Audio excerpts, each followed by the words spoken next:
In any army forged from fierce rivals, old scars don't just heal overnight. As warriors from the north, the south, and the unaligned districts mingled across the training grounds, the friction began to show. Small disagreements turned into cold stares, and deep-seated rivalries boiled over into outright hostility. The tension threatened to tear the coalition apart from the inside out before they even reached the East Coast tyrant. Recognizing the danger, the kings gathered to find a way to purge the poison. It was General VDO who brought the solution to the table. "We need a pressure valve," VDO declared, slamming his hand onto the war map. "Let's take our forces on a tour of the new training sanctuaries, Preppy's Domain, Don's Arcade, and Romneto's Hall. We turn the grudges into iron. No politics, no assassinations, just raw, unadulterated combat.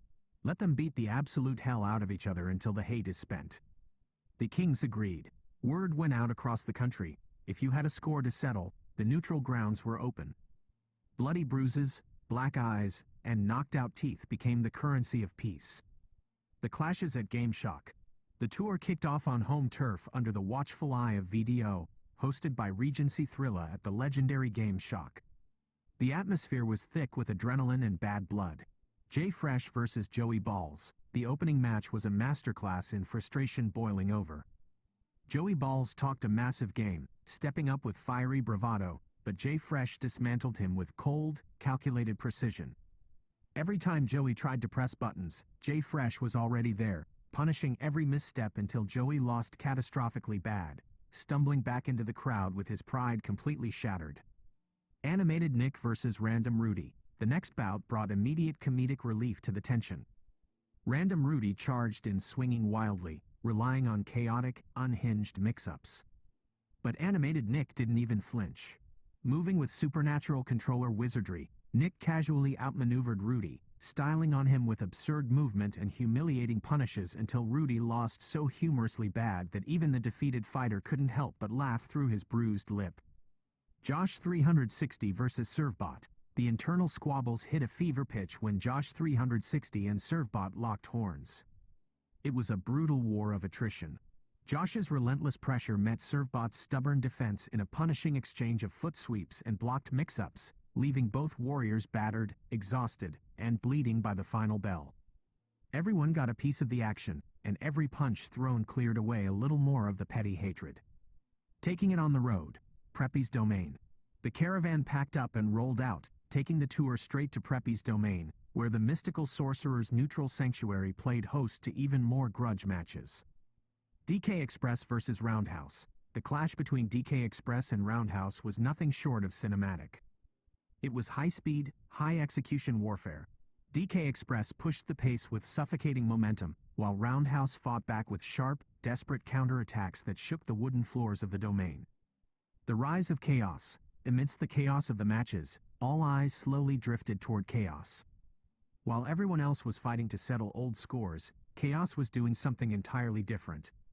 He was moving with a terrifying, ethereal fluidity, completely detached from the anger around him. Every read was prophetic, every execution flawless. It was clear to every general watching. Chaos wasn't just leveling up, he was transcending onto an entirely higher plane of existence. Even he got a small piece of the pie, stepping up and dismantling his opponent with effortless, godlike grace. The East Coast leg, Romneto's stage. The tour didn't stop in the West.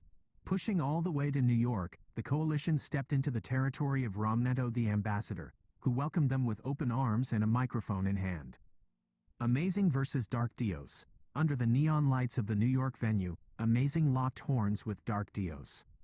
Romneto took his place at the commentator's desk, his voice booming over the sound system as he hyped up the explosive clash. Amazing unleashed a torrent of high-risk, high-reward plays, while Dark Dios answered with immovable, dark art defense. The crowd roared with every traded blow as Romneto's commentary fueled the fire. VDO steps into the fray. The general couldn't just stand back and watch his troops do all the work. Stepping onto the stage, VDO faced off against the terrifying Blackheart Prince. It was a brutal, heavyweight war of attrition against dark entities and pixel-perfect zoning. VDO dug deep, trading blow for blow in a gritty display of leadership and resilience that earned the roaring respect of both coasts. The eyes of the East. As the West Coast Coalition openly trained and brawled across Eastern Territory, it didn't take long for the local scouts to spot them. Word raced up the chain of command until it reached the inner sanctum of the East Coast tyrant.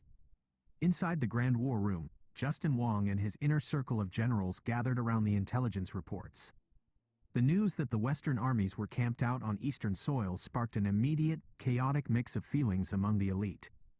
"They're right in our backyard," one of the Eastern generals barked, slamming his fist against the map table. "This is open disrespect. We should go and attack them and show them to stay away." Murmurs of agreement rippled through the room as the acolytes clamored for blood, eager to launch a preemptive strike. Before the mob could rush out the doors, Justin Wong yelled and told them, "No. You are all crazy. They're not here for us. They're on neutral grounds and they are just releasing stress. By my word, you leave them alone and you stay away unless you want to go and join, but we will not fight a war or attack them this way. It is not the way of a warrior and is not the way I will do things in my kingdom." The room fell dead silent under his absolute authority. A better breed of warriors.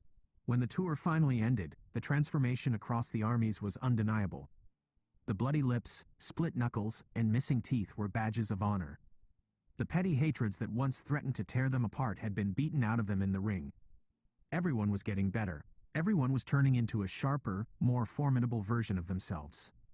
With chaos walking on a higher plane of awareness, the West Coast and their allies were no longer just a coalition of angry fighters. They were an unbreakable, battle-tested brotherhood ready for whatever war came next.